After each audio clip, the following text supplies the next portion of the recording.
하나님은 우리를 사랑하십니다. 우리가 하나님을 찬양하며 순종할 때도 사랑하시지만 우리가 절망하며 고통할 때도 역시 마찬가지로 사랑하십니다. 그분이 우리에게 먼저 다가오십니다. 그래서 우리를 회복하며 하나님의 영광스러운 자녀로 세워가십니다. 오늘 그 놀라운 하나님의 사랑을 본문을 통해서 함께 묵상하겠습니다.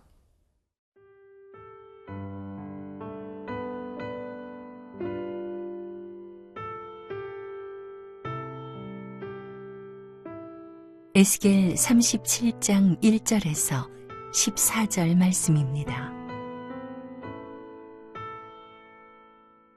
여호와께서 권능으로 내게 임재하시고 그의 영으로 나를 데리고 가서 골짜기 가운데 두셨는데 거기 뼈가 가득하더라. 나를 그 뼈 사방으로 지나가게 하시기로 본즉 그 골짜기 지면에 뼈가 심이 많고 아주 말랐더라. 그가 내게 이르시되 인자야 이 뼈들이 능히 살 수 있겠느냐 하시기로 내가 대답하되 주 여호와여 주께서 아시나이다. 또 내게 이르시되 너는 이 모든 뼈에게 대언하여 이르기를 너희 마른 뼈들아 여호와의 말씀을 들을지어다. 주 여호와께서 이 뼈들에게 이같이 말씀하시기를 내가 생기를 너희에게 들어가게 하리니 너희가 살아나리라. 너희 위에 힘줄을 두고 살을 입히고 가죽으로 덮고 너희 속에 생기를 넣으리니 너희가 살아나리라. 또 내가 여호와인 줄 너희가 알리라 하셨다 하라. 이에 내가 명령을 따라 대언하니 대언할 때에 소리가 나고 움직이며 이 뼈 저 뼈가 들어맞아 뼈들이 서로 연결되더라. 내가 또 보니 그 뼈에 힘줄이 생기고 살이 오르며 그 위에 가죽이 덮이나 그 속에 생기는 없더라. 또 내게 이르시되 인자야 너는 생기를 향하여 대언하라. 생기에게 대언하여 이르기를 주 여호와께서 이같이 말씀하시기를 생기야 사방에서부터 와서 이 죽음을 당한 자에게 불어서 살아나게 하라 하셨다 하라. 이에 내가 그 명령대로 대언하였더니 생기가 그들에게 들어가매 그들이 곧 살아나서 일어나 서는데 극히 큰 군대더라. 또 내게 이르시되 인자야 이 뼈들은 이스라엘 온 족속이라. 그들이 이르기를 우리의 뼈들이 말랐고 우리의 소망이 없어졌으니 우리는 다 멸절되었다 하느니라. 그러므로 너는 대언하여 그들에게 이르기를 주 여호와께서 이같이 말씀하시기를 내 백성들아 내가 너희 무덤을 열고 너희로 거기에서 나오게 하고 이스라엘 땅으로 들어가게 하리라. 내 백성들아 내가 너희 무덤을 열고 너희로 거기에서 나오게 한즉 너희는 내가 여호와인 줄을 알리라. 내가 또 내 영을 너희 속에 두어 너희가 살아나게 하고 내가 또 너희를 너희 고국 땅에 두리니 나 여호와가 이 일을 말하고 이룬 줄을 너희가 알리라. 여호와의 말씀이니라. 하나님의 사랑은 우리에게 무한하게 부어줍니다. 우리의 인생 가운데 고통 속에서도 하나님의 사랑은 우리를 세워가시며 회복시키십니다. 오늘 함께 본문 1절부터 3절을 읽겠습니다. 여호와께서 권능으로 내게 임하시고 그의 영으로 나를 데리고 가서 골짜기 가운데 두셨는데 거기 뼈가 가득하더라. 나를 그 뼈 사방으로 지나가게 하시기로 본즉 그 골짜기 지면에 뼈가 심이 많고 아주 말랐더라. 그가 내게 이르시되 인자야 이 뼈들이 능히 살 수 있겠느냐 하시기로 내가 대답하되 주 여호와여 주께서 아시나이다. 오늘 하나님께서 에스겔을 굉장히 놀라운 환상 가운데로 인도하십니다.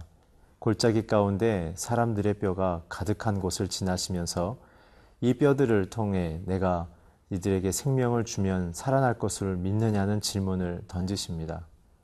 오늘 이 장면은 무슨 의미입니까? 우상을 섬기면서 하나님께 패역하고 하나님을 인정하지 않았던 이스라엘을 상징하는 장면이고, 그들을 하나님께서 살리심을 통하여 다시 영광스러운 하나님의 자녀의 인생을 살게끔 회복시키겠다라는 그 하나님의 의지의 메시지인 것이죠. 11절에 보게 되면 이 뼈들이 어떤 의미인지를 하나님께서 직접 말씀하십니다. 또 내게 이르시되 인자야, 이 뼈들은 이스라엘 온 족속이라. 그들이 이르기를 우리의 뼈들이 말랐고 우리의 소망이 없어졌으니 우리는 다 멸절되었다 하느니라. 이 뼈는 하나님 앞에 죄악을 저지른 이스라엘입니다. 사랑하는 성도 여러분, 사람들은 언제 불행해지겠습니까? 하나님의 뜻에서 벗어날 때입니다. 하나님 우리의 생명의 근원 되시는데 그 근원과의 관계가 끊어졌을 때 우리의 마음은 근심하며 우리의 마음은 두려워져서 우리의 삶의 현상을 통하여 우리의 무능과 두려움과 걱정들이 우리를 엄습하게 되는 것이죠. 그래서 이스라엘은 지금 자기 죄악 때문에 하나님과 끊어져 있는 상태입니다. 오늘 1절을 통해 그들을 어떻게 회복하시는지의 첫 번째 단계를 보면 하나님께서 나를 데리고 가서 골짜기 가운데 두셨다라고 하셨습니다. 하나님 우리를 회복하는 첫 번째 단계는 우리를 인도하시는 하나님이십니다.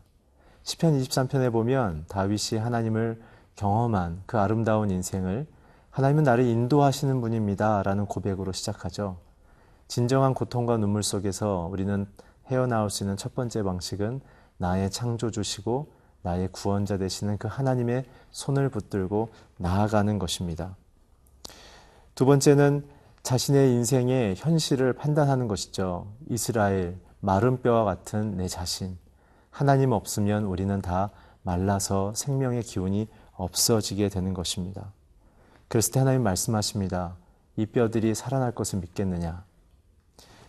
이 장면은 마치 예수님이 나사로의 죽음 앞에 마르다와 마리아 앞에서 나는 부활이고 생명인데 너희가 내가 이 모든 것을 살릴 것을 정녕 믿느냐라는 질문과 같은 맥락이죠. 오늘 저와 여러분의 인생 속에 날마다 선포해야 될 것은 무엇입니까? 나는 하나님의 부활, 아들의 부활 신앙을 믿습니다라는 고백인 것입니다. 이 땅은 우리의 인생을 마르게 합니다. 고통스럽게 합니다. 힘겹게 하죠. 그러나 우리가 그것을 통과하며 이길 수 있는 그 힘은 어디서 나옵니까? 우리는 죽어도 살겠고 하나님의 영광을 바라보며 영생을 얻은 자녀로서의 기쁨을 갖추며 이 땅을 걸어가는 것, 그 믿음을 갖고 사는 것입니다. 오늘 우리 자신에게 선포합시다. 하나님 마른 뼈와 같은 나의 인생일지라도 주님의 그 생명의 기운으로 나는 다시 살아날 것을 믿습니다. 그랬을 때 에스겔이 얘기하죠. 주께서 아십니다. 사실 에스겔 마음속에서는 하나님을 의지하는 마음이 있었지만 그러나 이 확신에 찬 대답을 하기는 두려웠던 것입니다. 마치 베드로가 디베랴 바닷가에서 네가 나를 사랑하느냐라고 물음을 받았을 때 주께서 아십니다라는 그 송구한 마음, 그것이 아마 성도의 마음이 아닐까요? 주님의 은혜를 구하는 마음의 심경은 하나님이 누구이신지는 잘 알지만 내가 그것을 온전히 누릴 만한 자격이 없습니다 라는 고백으로부터 출발하며 그 고백을 하는 자에게 하나님은 무한한 은혜를 베푸셔서 내 인생의 다스리는 통치자와 구원자가 하나님이란 사실을 성도들이 기뻐하게 만드시는 것이죠. 사랑하는 성도 여러분, 오늘 우리의 인생 속에 마른 뼈와 같은 순간들이 있다면 오늘 에스겔을 이끄시는 그 하나님의 놀라운 이 세 가지의 방식을 우리가 받아들임으로 우리 인생에도 생기가 불어오는 역사가 있기를 주의 이름으로 축원합니다.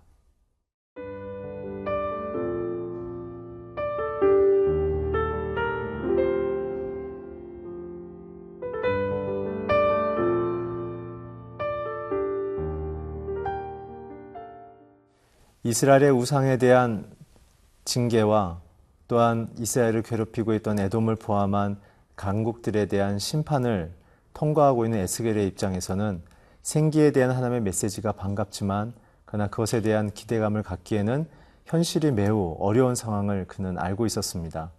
그래서 하나님은 그 질문 이후에 이제 그의 믿음의 안에 하나님이 누구이신지를 선포하기 위하여 하나님께서 그 뼈들을 살리시는 장면들을 보여주십니다. 4절부터 6절까지 함께 읽겠습니다. 또 내게 이르시되 너는 이 모든 뼈에게 대언하여 이르기를 너희 마른 뼈들아 여호와의 말씀을 들을지어다. 주 여호와께서 이 뼈들에게 이같이 말씀하시기를 내가 생기를 너희에게 들어가게 하리니 너희가 살아나리라.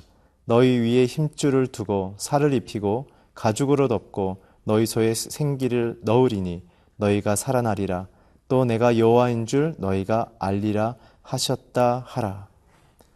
이 장면은 창세기에 아담을 만드는 장면으로 연결해서 묵상한다면 굉장히 이해가 쉽습니다.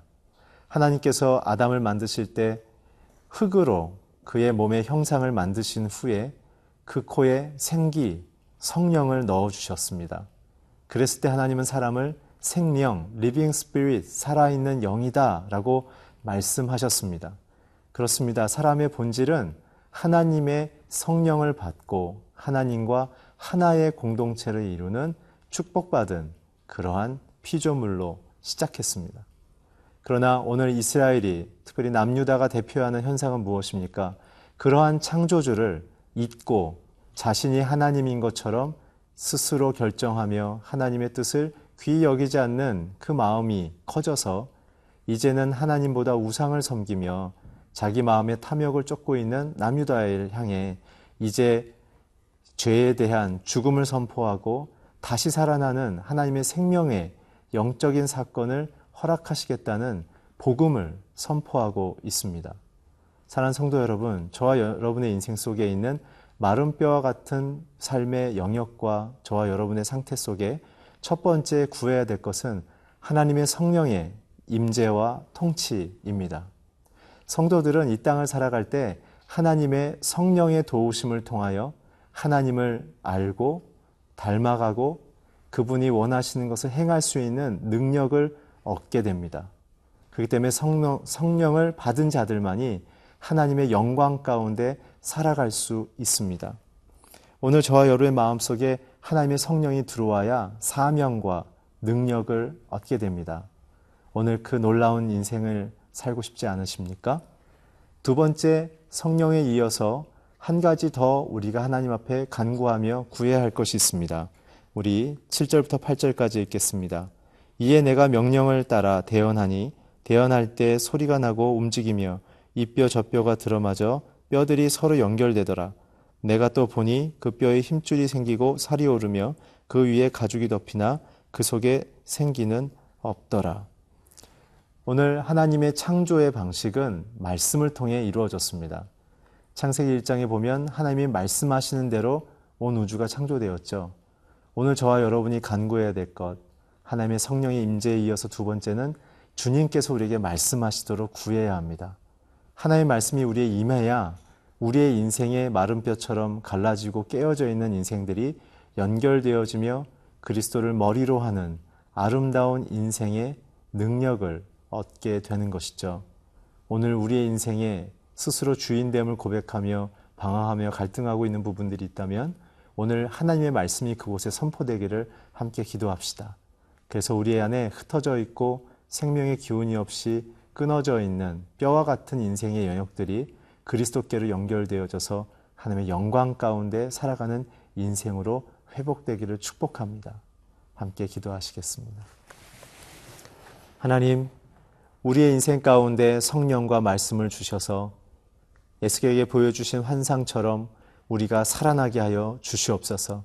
그래서 하나님의 큰 궁대가 되어서 하나님의 영광을 증거하며 주님의 부르심을 아름답게 살아가는 인생 되게 하여 주시옵소서. 예수 그리스도의 이름으로 기도했습니다. 아멘.